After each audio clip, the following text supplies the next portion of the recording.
quinto ano. Hoje nossa aula de História, das páginas 271 a 273, tá? Então vamos lá. O fim da Primeira República. O predomínio político de paulistas e mineiros durante a Primeira República gerou a insatisfação de diversos grupos, como políticos e grandes proprietários rurais de outros estados brasileiros.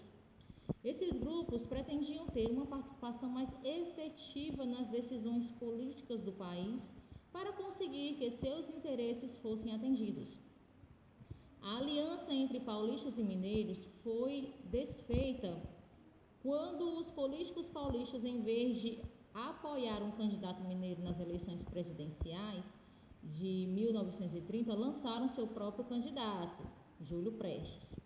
Os mineiros, descontentes com a situação, aliaram-se a políticos dos estados do Rio Grande do Sul e da Paraíba, formando a Aliança Liberal. Essa aliança lançou a candidatura do gaúcho Getúlio Vargas para as eleições presidenciais. As eleições foram vencidas por Júlio Prestes, porém, os membros da Aliança Liberal não reconheceram a derrota, acusando os paulistas de cometerem fraudes eleitorais. Antes que Júlio Prestes tomasse posse do cargo de presidente, os membros da Aliança Liberal organizaram um golpe e assumiram o poder, colocando Getúlio Vargas no governo. Esse golpe ficou conhecido como a Revolução de 1930 e pôs fim à Primeira República, certo? Aqui na imagem a gente tem Vargas cumprimentando a população a caminho do Rio de Janeiro para assumir o governo em novembro de 1930, tá? E aí ele pergunta aqui, embaixo a gente tem um vocabulário que fala sobre fraudes. O que são fraudes? Atos desonestos cometidos com a intenção de enganar alguém. Getúlio Vargas no poder, pessoal, página 272, tá?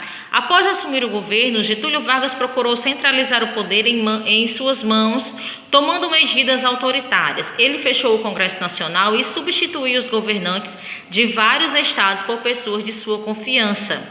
Essas medidas provocaram reações contra o governo Vargas. Em 1932, teve início em São Paulo a Revolução Constitucionalista, um movimento que exigia a elaboração de uma nova Constituição para o país. A Revolução Constitucionalista foi derrotada pelo governo, mas Getúlio Vargas não ignorou as exigências do movimento. No ano seguinte, uma Assembleia Constituinte foi convocada para elaborar uma Constituição que foi finalizada em 1934. Nela, uma série de mudanças foi aprovada. Veja a seguir algumas das principais mudanças. Aqui a gente tem ao lado, soldados durante a Revolução Constitucionalista na cidade de São Paulo, em 1932. Então, vamos lá, vamos ver aqui algumas medidas da Constituição. Instituiu o voto secreto, regulamentou o voto feminino, o trabalho de pessoas menores de 14 anos foi proibido, tornou obrigatório e gratuito o ensino primário no país.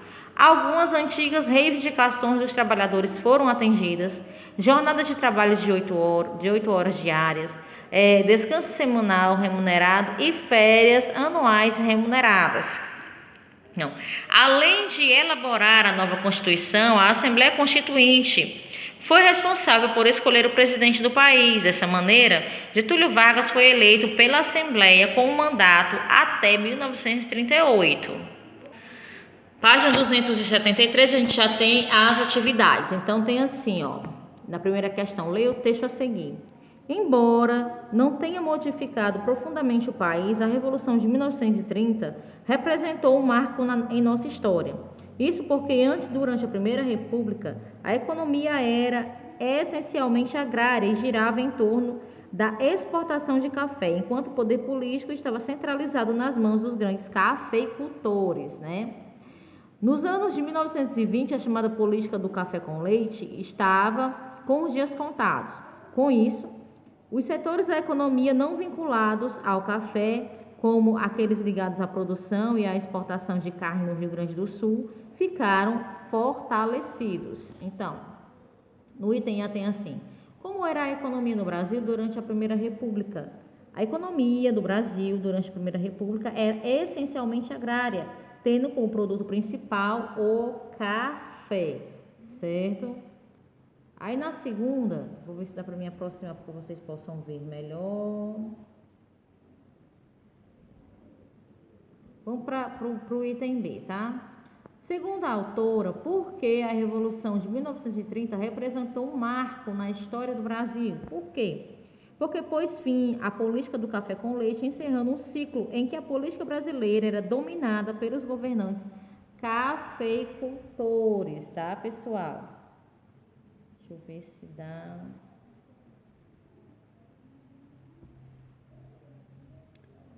Pronto. Agora dá certo aqui a letra A, tá? Para vocês visualizarem bem. E a letra B, tá? Vamos lá.